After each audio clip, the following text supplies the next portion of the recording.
Hello, Central Kentucky, and maybe beyond, I don't know, hopefully. Welcome to another episode of My Kentucky Home. I'm Clay Neff, I will be your host, and this is where we kind of introduce you to the local professionals that we work with day in and day out that can help you with everything about your home, from maintaining your home to buying and selling a home, things around the yard. Really what it's designed to do is be able to introduce you to people that can actually get your house so that your house is working for you and you're not always working on your house. But the first thing you need to do before you can be working on a house or maintaining a house is you need to buy a house, which leads into our guest today. So I have with me today Ryan Hilliard from the brokerage. He is an extraordinary realtor here in town, and we're glad to have him. So Ryan, welcome. Thanks for being part of the show. Man, great to be here, Clay. Thanks for having me. I'm excited to be on this episode and happy to help in any way I can. Awesome. Well, we're definitely glad to have you. We know you're a wealth of knowledge, so we want to try to tap into that today. So, I've had the chance to work with you over the years, and you've been a great referral partner for our business. Mm-hmm. But, I don't really know how you got into real estate. So how did you go from, maybe wanting to be like a professional baseball player or something to a real estate agent? Well, man, I always thought I'd be calling NBA basketball games. That was what I always wanted to do as a kid. So Interesting. Yep. So, no, man, when we bought our first place about 10 years ago, actually the lady that we bought with encouraged me. It's kind of interesting. She said, "Hey, you'd kind of be good at this. I think you'd be good at this, home sales aspect of it." And I said, "Really?" And I was in a job that I really enjoyed. I actually worked at LEX 18, our local TV station, in sales here, and I enjoyed that job a lot, but I really enjoyed the process of home buying and home selling, and so for me, hearing that from another professional that I actually really respect, and it's kind of interesting because I would ultimately be her competition in a way, potentially. Sure.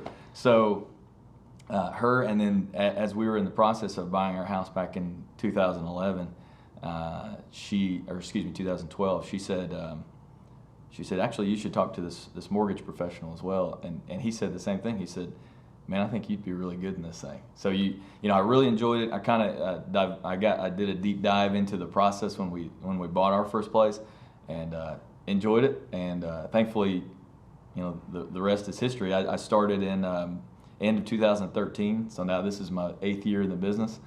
And I really have enjoyed it. I really enjoy being able to service people here locally, getting to know folks. I view my role and what we do is more of an advisory role than a sales role.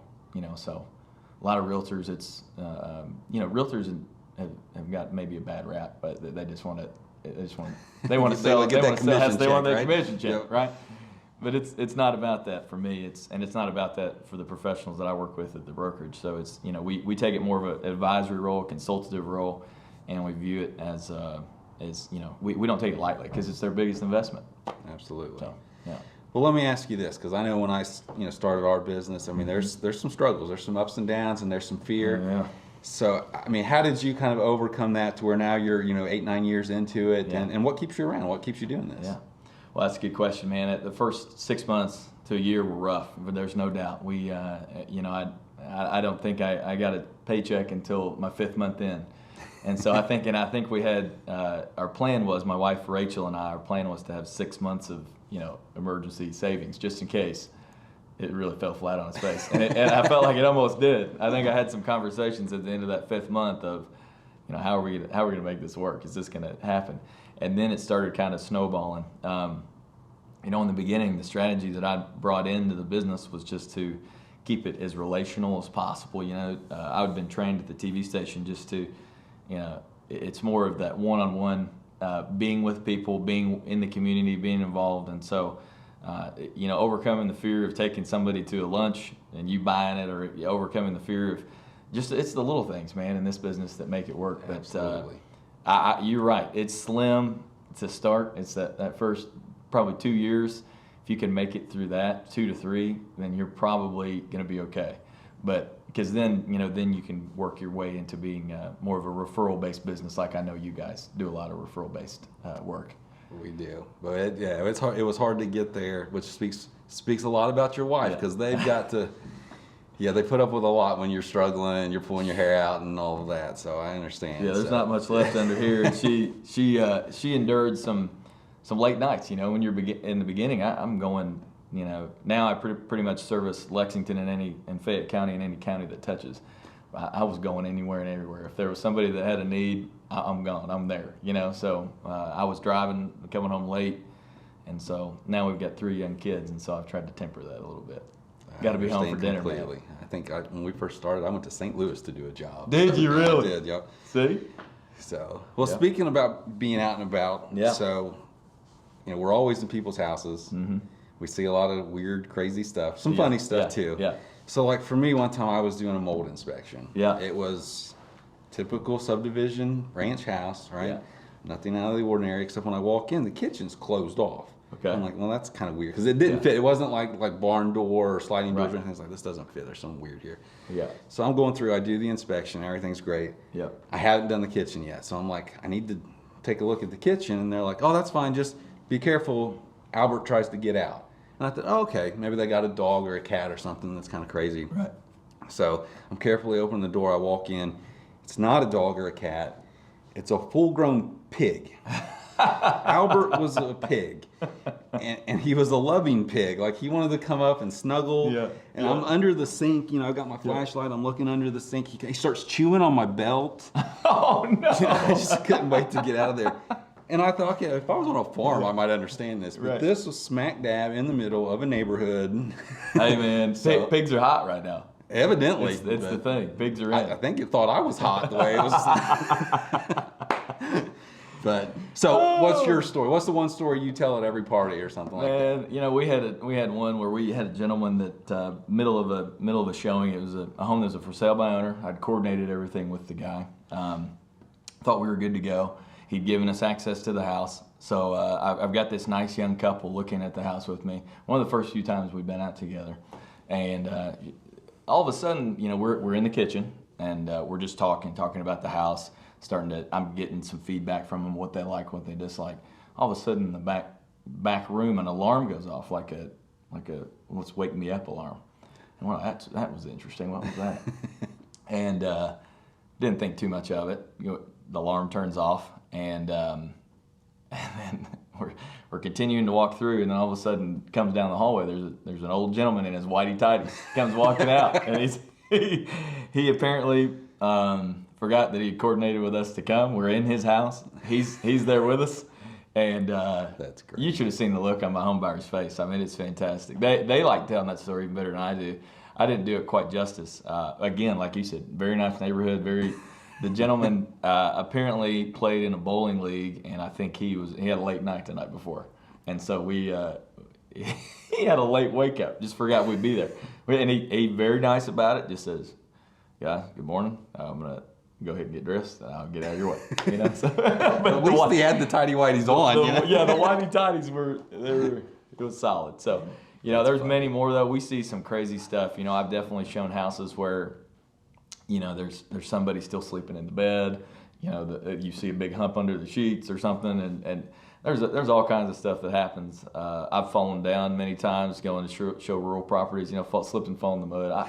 I hate that stuff up. I like people to have fun when we're out because, it can be a little bit of a stressful process for people. So I want them to feel at ease. So we just got to roll with the punches, man. Have some fun. Oh, absolutely. I worked in corrections like in my early 20s, and that's a whole separate podcast of stories right there. But there's some definitely interesting stories in stressful situations like that. But, well, speaking of stressful situations, so buying a home can be stressful. Yeah. I mean, like you said, it's usually the largest single investment a person makes or their family makes. Yeah. So I think my first question would be, a lot of people think, okay, the realtor lists the house and, they show it, but why should a buyer consider having a realtor kind of represent them in buying a house? That's a great question. I mean, the biggest thing is, most of the time you're going to run into things along the way that it's just something you don't do every day. This is something that I live and breathe and do every day as a professional. We like to think of folks, if you've got a toothache, you're not going to try and do something about it too hard yourself, or maybe for too long. Right. If you need some, if you need to have some assistance in other professional ways of life, whether it be a lawyer or other things, you're going to seek out professionals. And so from a buyer perspective, we do encourage folks, having that representation is key. And most of the time, the big key is that they're going to have the folks selling the house are going to have their own representation as well. Not in every case, but 9 out of 10 times. And so if they have representation, you want to have equal representation from a buyer representative on your side to negotiate on your behalf, look out for your best interests, really to be your advocate. We want to be your advocate, because there's going to be things that come up along the way, whether it be inspections, a potential shortfall in appraisal, whether it be something with your buyer's financing, that we want to, negotiate for you on your behalf. And especially, the services that we provide that are unseen, we have a pulse on the market. We can run a market analysis for you to really gauge on what the home is worth, which is hard to gauge right now because our supply in the market's so low. So, I talk people out of buying houses a lot of times, and it's not because I don't want them to have their dream home, but it's because I want them to make a wise investment. So, having that advocate, someone that's truly looking for your best interests, not just looking for a paycheck, is very important. And a lot of folks will buy a house through the listing agent, and that can happen in the state of Kentucky. We call that dual agency, where you may come to an open house and say, hey, we want to buy this house, and we don't care who's representing us. That can happen, and I've done that many times. But no matter what, it always feels like somebody feels a little slighted in that situation. Sure, I can see that. Yeah. So it's good to have that person fighting for you on your side. Well, I know just a few houses I've bought, right? You got to sit down, or maybe not in today's world with COVID, but you used to have to sit down across from the table at closing with the opposite party. Yep. And some of these negotiations can get a little frustrating and a little heated even. So I think having that intermediary between the two realtors really kind of keeps things amicable and a little bit, you got that kind of person saying, hey, it's going to be okay. Don't get so stressed out. This is part of the process. Well, yeah, there's, it's, there's a lot in residential real estate. There's a lot of emotional ties to like a house. A lot of folks think, especially folks, there's the people selling the house, they maybe raised their kids there. They maybe lost a loved one there. They maybe, that lost a dog there. There's a lot of things that from emotional ties that have memories in this house. Someone comes in and Mr. Betty Buyer or whoever beats up that house and has things to say on the inspection, or the things to say that maybe it's not worth what it is. So it is good to have those representatives on both sides to kind of say, hey, this is normal for a buyer to act this way. This is normal. This is normal. That this is the price we expected them to offer. This is how we can negotiate it to maybe come to an agreement. Everyone's fighting for a win-win at the end. Sure. I shouldn't use the word fighting either. It's most of the time very amicable. Good word that you used. Fighting is not always enjoyable. There are a few that get rough. We've had a few that they close in separate rooms, but but those are few and far between. Gotcha. Well, so we mentioned COVID, and you mentioned supply, kind of the supply side. Yeah. And I know right now, just from talking to you and others in the business, that inventory's low. Yeah. Houses are moving fast. But now you've got this whole element of the pandemic, and it's kind of changed the way people are looking at houses. Yeah. So how are you dealing with that, and what's your advice to people who are starting to navigate that? Yeah, man. Yeah, you've got to. Well, first off, you've got to be ready. You got to do the diligence on the front end as a buyer to be ready, and what that means really is getting your financing in order up front, going ahead and having those conversations with your mortgage lender early on to get ready. COVID has definitely affected our business from the standpoint of showing homes. It's, we've got to use all kinds of precautions now to do that. We're stepping into someone else's home that we don't, we want to look out for others' best interests too. We don't want to hopefully bring anything into the home that is undesirable. And so we want to take all the precautions we can. We're wearing masks at all of our showings. We're sanitizing before we go in and then before we go out. We're taking off our shoes, which most of the time we do anyway, but we're always taking our shoes off now. And then any wishes the sellers have, we're taking those precautions. So we want to be respectful of that. We know that everybody's handling this pandemic in a different way. Oh, we've had we do indoor disinfection as part of our services, and we have had a number of people call us and have us come in and disinfect before their final walkthrough because they've had all these inspections and everything. Oh, yeah. See? Yeah, it's wild. We want our buyers to be prepared walking into the market, so we always encourage them to meet with us prior. We do what's called a buyer consultation, where we'll sit down in a setting like this, or we're doing a lot via Zoom. We're doing a lot of conference calls right now, just kind of prepping them and giving them those proper expectations, so that when they do step into the market, they're not alarmed if the first home they want to make an offer on might have 2 or 3 other offers on it as well. It's been a challenge for sure for home buyers, but our interest rates are still super low as well. So it's this weird dichotomy of it's a great time for sellers. Sure. But buyers have more buying power at the moment because rates are under 3% for a 30-year mortgage, which is crazy for us. So what do you tell those people who are indecisive by nature? Yeah. And yet house goes on the market and 3 hours later they got like 3 offers. I mean, how are you getting those people to move? Well, it's a challenge. We're working around work schedules, coordinating things, and we want them to operate on what I call like an 80-10-10 rule. So the house is, if you love 80% of it, you can fix the other 10%, and the other 10% you're gonna live with. No house is perfect. That's a good That's how my wife views me. I'm an 80-10-10 for my wife too, but but for them, we want to give them those expectations. No house is perfect. A lot of times they have to see a few. They might right now even lose out on a few, and then they're going to find the one. And by the time they know it. Buyers are coming to us now more than ever. They've been watching on the back end of our sites and watching the market for a season before they meet with us, which is pretty unique. That used to not be the case. So they're scouring LBAR, which is our local association site, or Zillow or Realtor.com, and when they meet with us, they're more ready than they've ever been. So we've been enjoying that aspect of it, and then it's my job to really help set expectations.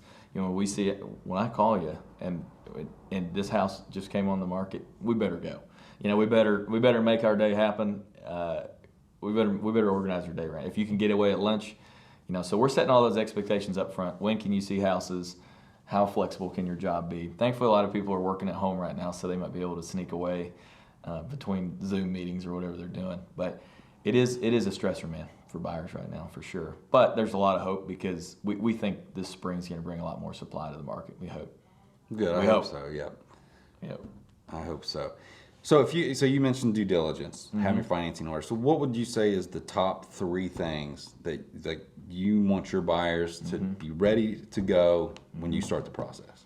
Yeah, so I want them to have their pre-approval letter in hand from their mortgage lender. So the mortgage lender that they'll work with is going to check their credit, look for down payment, and check their job status. So we want to be sure those are in good standing.